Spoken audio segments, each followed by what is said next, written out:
साथ मौजूद है सांसद परवीन खंडेलवाल। खंडेलवाल साहब कैसे देखते हैं 11 वर्षों को? 11 साल से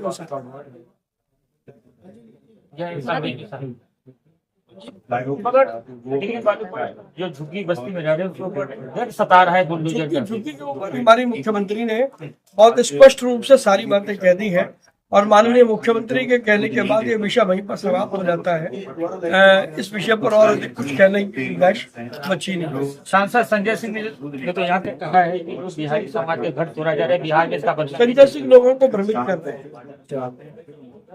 अच्छा सर, 100 दिन दिल्ली सरकार के कार्यकाल को कैसे देखते हैं? 100 दिन में दिल्ली सरकार ने 10 साल की बदहाली को बदलने में अपनी कोई कसर छोड़ी नहीं है और 100 दिन में स्वर्णिम दिल्ली बनाने का फाउंडेशन हमारी सरकार ने खड़ा किया है। बहुत सारे काम सरकार ने किए हैं जिनका नतीजा आने वाले समय में देख लेकर 4 साल आने वाले 4 साल में उसमें क्या काम होने वाला है, क्या क्या मिलने वाला है? बहुत सारी लंबी योजनाएं हैं। उसमें क्षेत्र का डेवलपमेंट भी है, उसमें एजुकेशन सिस्टम को ठीक करना है, अस्पतालों को ठीक करना है और बहुत सारी चीजें हैं। अभी काफी काम करना बाकी है। हमारे साथ सांसद परवीन खंडेलवाल जी जो पिछले 11 साल के कामों को और दिल्ली के 100 दिनों के कार्यकाल को गिना रहे थे। और सूचना पर और जिस प्रकार से आपसे लोग हर बार सहयोग करते हैं, आज भी आप आज की प्रेस कॉन्फ्रेंस में आए हैं। मैं परिचय करा देता हूँ। मेरे साथ भारतीय जनता पार्टी चांदनी चौक जिले के अध्यक्ष श्री अरविंद गर्ग जी बैठे हैं। भारतीय जनता पार्टी केशवपुरम जिले के अध्यक्ष श्री अजय ठटाना जी बैठे हैं और मॉडल टाउन से हमारे माननीय विधायक श्रीमान अशोक गोयल जी बैठे हैं और वजीरपुर से विधायक पूनम भारद्वाज जी अभी हमें और बाकी विधायक हमारे दिल्ली से बाहर हैं और एक मुख्यमंत्री। तो आज की ये जो प्रेस कॉन्फ्रेंस है ये विशेष रूप से प्रधानमंत्री नरेंद्र मोदी जी के 11 वर्षों में ट्रेड और इकोनॉमी और कंज्यूमर वो कहाँ है उसके बारे में चर्चा करने के लिए हमारे भारतीय जनता पार्टी के सभी नेता 11 वर्ष की उपलब्धियों को लेकर के आपके साथ लगातार बातचीत कर रहे हैं। हम सब जानते हैं कि 11 वर्षों में भारत में विकास और विरासत का नैरेटिव बदला है, इसके बारे में हमारे सभी नेता केंद्र के भी और दिल्ली राज्य के भी अलग अलग बातें आप सबसे कर रहे हैं। बट क्योंकि मैं चांदनी चौक से सांसद हूं और चांदनी चौक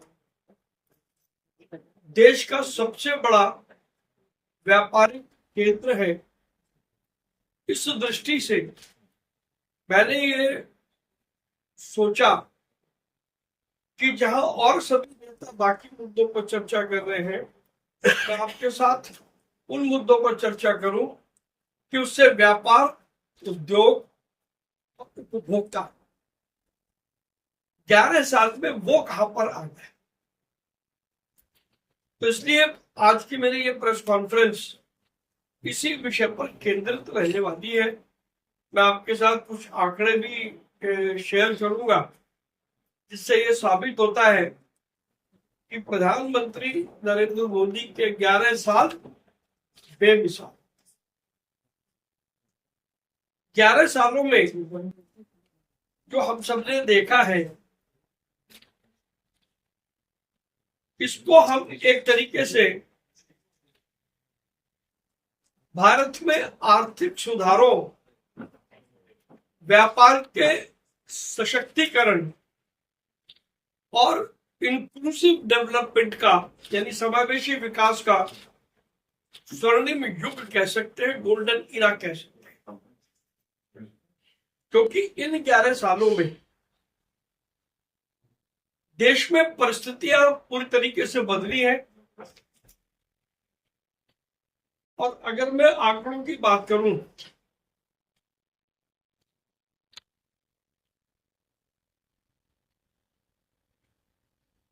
तो 2013-14 में भारत की जीडीपी $2 ट्रिलियन थी, जो 2024-25 में वर्तमान में $4 ट्रिलियन हो गई है। यानी कि हम लगभग 5वीं और चौथी अर्थव्यवस्था के बीच में पहुंच गए हैं। पर कैपिटा इनकम 67% इंक्रीज हुई 2014 से लेकर के 2024-25 के बीच में। उस समय जो हमारी पर कैपिटा इनकम थी वो 68,572 थी, जो वर्तमान में 1,14,650 रुपए। पॉवर्टी रेट, अभी वर्ल्ड बैंक की रिपोर्ट आई है, पॉवर्टी रेट काफी हमारा डिक्लाइन हुआ है, और जिसमें लगभग 250 मिलियन लोग पॉवर्टी लाइन से ऊपर उठाए हैं हमारी मोदी जी की सरकार ने। जो हमारा फॉरेन रिजर्व 2014 में $304 बिलियन था, वो वर्तमान में 645 प्लस बिलियन है। इसी प्रकार से हम और अन्य क्षेत्रों की तरफ देखें तो कुल मिलाकर के हर क्षेत्र में हमको प्रगति दिखाई देती है। प्रधानमंत्री जी के 11 वर्षों में अगर मैं व्यापार और उद्योग की बात करूं, कंज्यूमर की बात करूं, तो GST, insolvency code, digital India और नेशनल स्किल मिशन, इन 4 बड़े पायदानों में एक बड़ा नैरेटिव क्रिएट किया गया है प्रधानमंत्री नरेंद्र मोदी द्वारा। और आज 2014 के मुकाबले 2025 में ईज ऑफ डूइंग बिजनेस वो अलग ही लेवल पर आ गया है। पहली बार 11 वर्षों में देश के आर्थिक एजेंडे पर किसी प्रधानमंत्री ने छोटे व्यवसायों को केंद्र में रखा है। आज से पहले ऐसा कभी नहीं हुआ। मैं भी आपसे ईज ऑफ डूइंग बिजनेस की बात, वर्ल्ड बैंक ने जो हमारी रैंकिंग की है, उस रैंकिंग के हिसाब से 2014 में हम 142वें स्थान पर थे और 2024 में हम 63वें स्थान पर पहुंच गए हैं। यानी लगभग 80 पॉइंट हमने छलांग लगाई है 11 वर्षों में। इसी तरीके से देश में स्ट्रक्चरल रिफॉर्म और जो गवर्नमेंट की प्रक्रियाएं हैं, उनमें रैशनलाइजेशन बड़े पैमाने पर हुआ है। यूपीआई अपने आप में एक बहुत महत्वपूर्ण टूल है, जिसके जरिए हर महीने 14 अरब से अधिक लेन देन केवल यूपीआई के माध्यम से हो रहा है। और इसमें बड़ी संख्या में आम आदमी, मैं और आप, छोटा व्यापारी, छोटे लोग, यहां तक कि सड़क पर ठेला लगाने वाला आदमी घर में काम करने, घरेलू काम करने के लिए जो लोग हैं या जो महिलाएं हैं, वो भी अब यूपीआई के जरिए, तो डिजिटल पेमेंट की जितनी बड़ी क्रांति पिछले 11 वर्षों में भारत में हुई, उतनी क्रांति कहीं नहीं हुई और आज भारत विश्व का सबसे बड़ा रियल टाइम पेमेंट का बाजार बन चुका है। मुद्रा योजना के जरिए 40 करोड़ से अधिक मुद्रा लोन स्वीकार किए गए हैं, जिसमें टोटल 26 लाख करोड़ रुपए अब तक जमीन पर लोगों को दिए गए हैं, जिससे स्वरोजगार यानी कि सेल्फ एंटरप्रेन्योरशिप देश के अंदर बढ़ी है। स्टार्टअप इंडिया के अंतर्गत 1.25 लाख से अधिक स्टार्टअप रजिस्टर हुए हैं, जिससे भारत विश्व में तीसरा सबसे बड़ा स्टार्टअप इकोसिस्टम बन गया है। इसके अलावा 2023-24 में हमने कुल 778 अरब रुपए की वस्तुएं और सेवाएं एक्सपोर्ट की हैं, जो अब तक का सबसे बड़ा आंकड़ा है और ये दर्शाता है कि भारत का एक्सपोर्ट कितना मजबूत हुआ है। पीएलआई योजना के तहत यानी प्रोडक्शन लिंक्ड इन्वेस्टमेंट, ये हमारी सरकार का एक बहुत बड़ा एक एरिया है जिसमें बहुत बड़ी प्रगति हुई है और पूरे वर्ल्ड का ये अपने आप में एक अलग किस्म का इनिशिएटिव है, पीएलआई प्रोडक्शन लिंक्ड इन्वेस्टमेंट। और इस पीएलआई में 14 सेक्टर में 1.97 लाख करोड़ रुपए का इन्वेस्टमेंट हुआ, यानी लगभग 2 लाख करोड़ रुपए का इन्वेस्टमेंट केवल पीएलआई के जरिए भारत सरकार ने किया, जिससे हमारी डोमेस्टिक प्रोडक्शन और हमारा एक्सपोर्ट वो दोनों बड़ी मात्रा में बढ़े हैं और इंपोर्ट में बहुत बड़ी कमी आई। अगर जैसे मैं आपको उदाहरण देता हूं, एक जमाना था आज से 5 साल पहले कि जब देश में खिलौना विशुद्ध रूप से चीन का होता था, और आज मैं अथॉरिटी से कह सकता हूं, कल ही मेरे पास खिलौना इंडस्ट्री के लोग आए थे, आज देश में 98% टॉयज भारत में बन रहे हैं, चीन से हमारी डिपेंडेंसी खत्म हो। तो ये संभव कैसे हुआ? इसलिए संभव हुआ कि जब प्रधानमंत्री नरेंद्र मोदी जी ने टॉय को अपनी प्राथमिकता पर रखा और उसके लिए हमारी सरकार ने बहुत सारे इंसेंटिव्स दिए। तो इस तरीके के इंसेंटिव केवल टॉयज में ही नहीं, हमारी सरकार ने अलग अलग क्षेत्रों में दिए हैं, जिसके कारण से हमारा जो हमारा इंपोर्ट है उसको हम कहीं ना कहीं रोकने में कामयाब हुए हैं। अब इंफ्रास्ट्रक्चर डेवलपमेंट की मैं अगर बात करूं तो पीएम गति शक्ति के अंतर्गत 16,000 से अधिक योजनाओं को इंफ्रास्ट्रक्चर डेवलपमेंट से जोड़ा गया है, जिसमें कनेक्टिविटी और लॉजिस्टिक्स दोनों का कोऑर्डिनेशन बना है। और 2 बड़ी योजनाएं, भारतमाला और सागरमाला, उससे राजमार्ग और बंदरगाह दोनों के नेटवर्क में बहुत बड़ा एक्सपांशन हुआ है। भारतमाला के जरिए हमारी सड़कों का विस्तार हुआ और सागरमाला के जरिए हम समुद्र में अपनी व्यावसायिक गतिविधियों को एक नया आयाम दे सके। ये पिछले 11 वर्षों के अंदर हुआ है और इन दोनों की वजह से भारत में लॉजिस्टिक की कॉस्ट 4% कम आई है। इसका मतलब है कि हमारे यहाँ जो प्रोडक्शन है उसमें लगभग 4% की कमी आने से हम इंटरनेशनल मार्केट में हम कॉम्पिटिटिव बन गए हैं। ये मुझे आपको केवल बताना है। जीएसटी अपने आप में एक रेवोल्यूशनरी रिफॉर्म है। जीएसटी में 17 टैक्सेस को और 23 सेस को समाप्त करके एक देश एक कर और एक बाजार की परिकल्पना को साकार किया गया प्रधानमंत्री नरेंद्र मोदी द्वारा।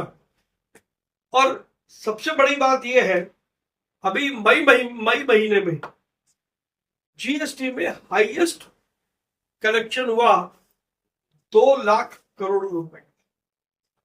तो इससे पता लगता है कि हमारा व्यापार, हमारा उद्योग, हमारा एम्प्लॉयमेंट, तीनों को यदि जोड़े तो ही 2 लाख करोड़ रुपए हो सकता है, जो मई 2025 में जीएसटी की कलेक्शन 2 लाख करोड़ रुपए हुई है।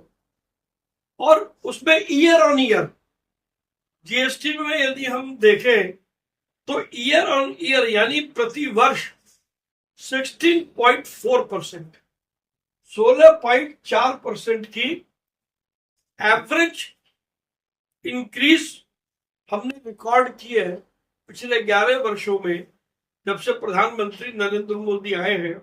और 2017 में हमने जीएसटी को देश में इंट्रोड्यूस किया था, तो 2017 से लेकर के ईयर ऑन ईयर लगभग 16-17% की इंक्रीज वो जीएसटी की कलेक्शन में दिखाई गई है। प्राइम मिनिस्टर मोदी ने आत्मनिर्भर Bharat, vocal for local, make in India, made in India, startup India, skill India, digital India, लखपति दीदी, डीजी सखी, स्वनिधि योजना, मुद्रा का मैंने आपको बताया। इसके अलावा तमाम ऐसी सारी योजनाएं 11 वर्षों में लाए हैं। यानी कारपेंटर, इलेक्ट्रीशियन, जिनके विषय में कभी कोई सरकार सोचती नहीं है, उसके लिए हमारे प्रधानमंत्री मोदी ने विश्वकर्मा योजना लेकर के आए। तो हम ये कह सकते हैं कि इकोनॉमी के जितने सेक्टर हैं, छोटे से छोटा सेक्टर से लेकर के बड़े से बड़े सेक्टर को प्राइम मिनिस्टर नरेंद्र मोदी के 11 साल के कार्यकाल में अपना पूरा स्थान मिला है और सबको नई पहचान मिली है। इसी दौरान, इसी पीरियड में कोविड-19 का पेंडेमिक, रूस यूक्रेन युद्ध और इंटरनेशनल सप्लाई चेन में अनेक प्रकार की रुकावटों के बावजूद भारत बहुत तेजी के साथ दुनिया की बड़ी अर्थव्यवस्थाओं में बढ़ रहा है। और जो पता लगता है कि 2023-24 में हमारी जीडीपी जो ग्रोथ है वो 8.2% रही है। तो एक व्यापारिक क्षेत्र से आने के नाते से और सांसद होने के नाते से मैं मानता हूं कि ये भारत का स्वर्णिम काल है। और इस स्वर्णिम काल में प्रधानमंत्री नरेंद्र मोदी ने अपने अथक परिश्रम से, अपनी पूरी टीम के साथ देश को नई दिशा दी है। विरासत से विकास की ओर हमारी सरकार चली है और 11 वर्षों में देश के नक्शे को बदलने का काम यदि किसी ने किया तो वो प्रधानमंत्री श्री नरेंद्र मोदी ने किया है। और अब हम उनके नेतृत्व में विकसित भारत 2047 के लक्ष्य की ओर हम सब भारतीय जनता पार्टी के कार्यकर्ता, एनडीए के कार्यकर्ता, हम सभी सांसद, विधायक, हमारे संगठन, हम इस ओर अब आगे बढ़ चुके हैं। और विश्व की कोई ताकत भारत को आगे बढ़ने से नहीं रोकेगी। मुझे अपनी बात पे इतना ही कहना था। आप में से किसी का कोई प्रश्न हो तो मैं अपनी क्षमता और योग्यता के अनुसार उसका जवाब देने की पूरी कोशिश करूंगा। सर, ट्रकर्स एसोसिएशन ने पिछले कुछ अभी जब उनका एनुअल डे था तो वो कह रहे थे कि अभी भी जो लॉजिस्टिक कॉस्ट है उसमें और भी स्कोप है 1-2% नीचे आने का। आपने कहा कि 4% नीचे आया, लेकिन there is still a scope, क्योंकि हाईवेज पे ट्रक्स नहीं चल रही, प्राइवेट गाड़ियां चल रही हैं, क्योंकि जो टोल है वो बहुत ज्यादा है। देखिए, पहले क्या था मैम, लॉजिस्टिक कॉस्ट कम कैसे होगी?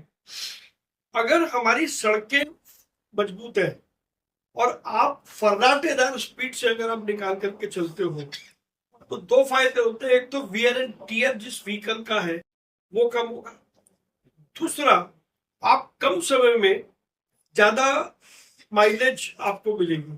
हमारी लॉजिस्टिक कॉस्ट इसलिए ज्यादा थी कि पहले हमें कोई रास्ता तय करने में 24 घंटे लगते थे।